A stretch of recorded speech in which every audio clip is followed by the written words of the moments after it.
এই যে ফিরোজের সামনে এখন কি পরিস্থিতি সেখানে আছেন আমাদের সহকর্মী সিফাত শাহরিয়ার। সিফাত, কি অবস্থা এখন, সেখানকার পরিস্থিতি কি দেখছেন? বিএনপি নেত্রী বেগম খালেদা জিয়া তো এখন বাসভবনে ঢুকে গেছেন, কিন্তু সামনের পরিস্থিতি কি?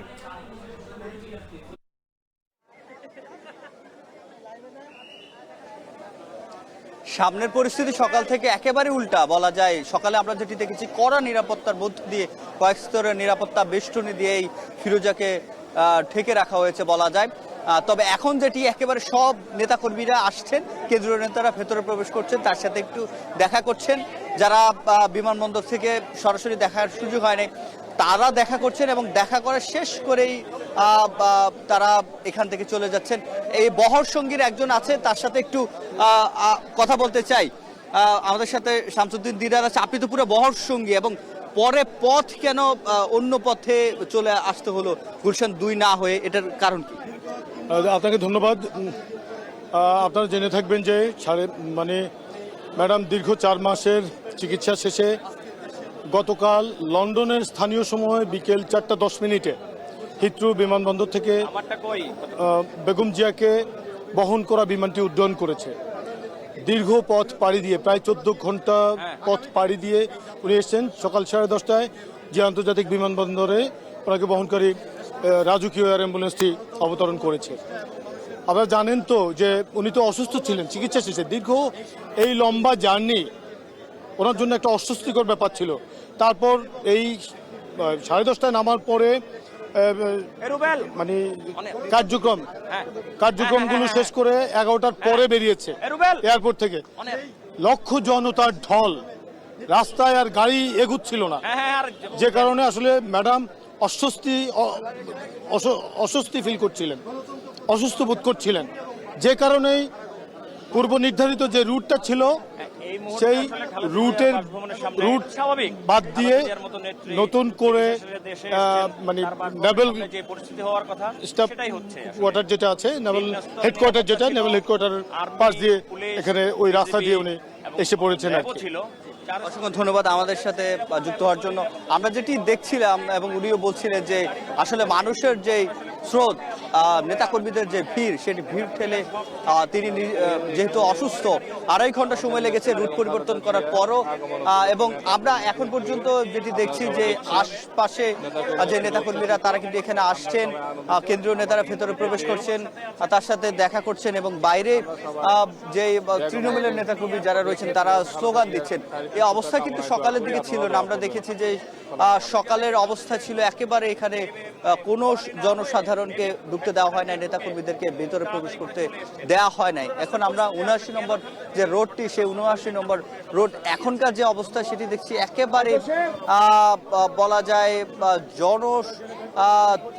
শূন্য জায়গা থেকে যেটি এখন পূর্ণ জায়গাতে পরিণত হয়েছে। আসলে পা রাখার জায়গা নেই বলা যায়।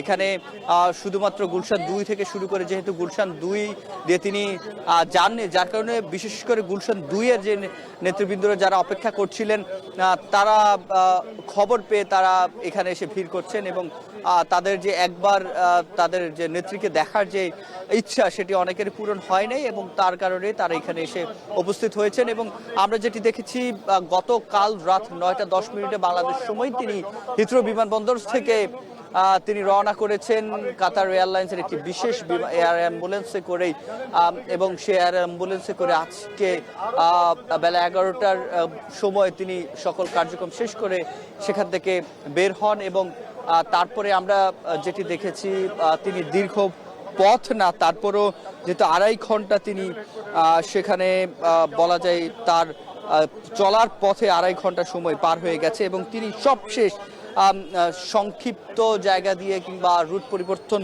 করে তিনি 1:25 তিনি এসে এই বাসভবন ফিরোজা এসে তিনি পৌঁছেছে। এবং তার সাথে আজকের যে সফর সঙ্গী 15 জন, তার মধ্যে তার 2 পুত্রবধূ রয়েছেন, তারেক রহমানের স্ত্রী ডাক্তার জুবাইদা রহমান রয়েছে, এবং প্রয়াত কোকোর স্ত্রী শামেলা রহমান সহ ব্যক্তিগত চিকিৎসক ডক্টর এজেড জাহিদ হোসেনের সাথে আমরা কথা বলার চেষ্টা করেছি। তিনি যখন এখান দিয়ে যাচ্ছিলেন তিনি বলেছেন যে কিছুক্ষণ পরে হয়তো তিনি কথা বলতে পারেন তখন তিনি কথা বলেননি। এবং যেহেতু নেতাকর্মীদের একটি বড় যে প্রত্যাশা তিনি সে প্রত্যাশাটা হচ্ছে তিনি জনসম্মুখে সমাবেশগুলোতে রাজনৈতিক যে কার্যক্রম সেখানে তিনি আবারও সম্মুখ সারিতে থেকে এবং তিনি আবারও বলা যায় সেখানে সক্রিয় হবেন।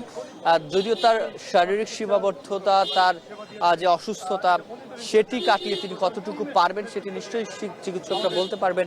এবং তার জন্য আমরা অপেক্ষা করছি ডক্টর AZM জায়েদ হোসেন দীর্ঘদিন যাবৎ তার যে ব্যক্তিগত চিকিৎসক হিসেবে কাজ করছেন এবং তিনি যে পায়ে হেঁটে গাড়ি থেকে নেমে ভেতরে প্রবেশ করেছেন সেটিও এখন টেলিভিশনের মাধ্যমে দর্শকরা দেখতে পেয়েছে।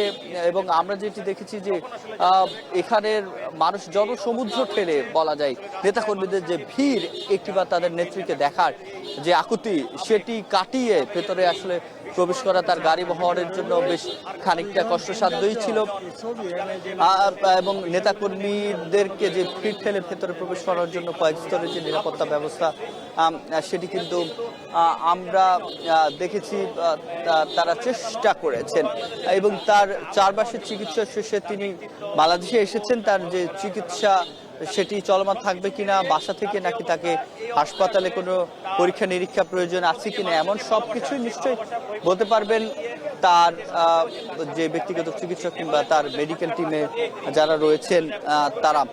তবে আমরা এখন যেটি দেখছি যে একেবারে ফিরোজের সামনে মানুষের যে এখনকার দুই ধরনের, এক ধরন হচ্ছে তারা আসছেন এসে দেখা করছেন কেন্দ্রীয় নেতারা, এবং আরেকটি যে বিষয়টি আমরা দেখছি যে তৃণমূলের নেতাকর্মীরা এখানে এসে দাঁড়াচ্ছেন, তারা স্লোগান দিচ্ছেন এবং স্লোগান দেয়া শেষে তারা এখান থেকে চলে যাচ্ছেন। এবং যেহেতু যে পথ দিয়ে অর্থাৎ গুলশান 2 দিয়ে যারা অপেক্ষা করছিলেন তারা এখানে এসে ভিড় করছেন।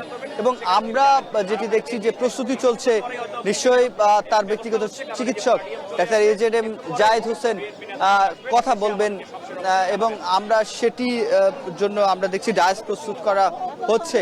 এবং হয়তো কিছুক্ষণের মধ্যে তার চিকিৎসক এসে এখানে সাংবাদিকদের জন্য ব্রিফ করবেন, সে পর্যন্ত আমরা অপেক্ষা করছি। তবে এখন পর্যন্ত যে বলা হচ্ছে বিএনপি দলের মধ্যে যে ঐক্য সেটি ধরে রাখার জন্য নিশ্চয়ই কাজ করবেন, দলকে সুসংগঠিত করার জন্য কাজ করবেন BNP chairperson Khaleda Zia.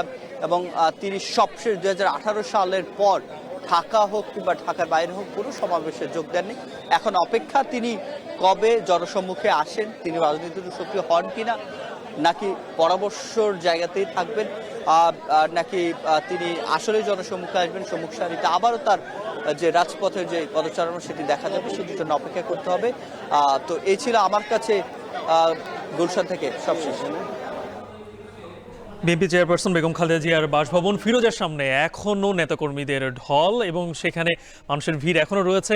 BNP chairperson ভেতরে প্রবেশও করেছেন, কিন্তু সেখানে নেতাকর্মীদের অবস্থান এখনও রয়েছে। সে খবরই জানাচ্ছিলেন আমাদের সহকর্মী সিফাত শাহরিয়ার।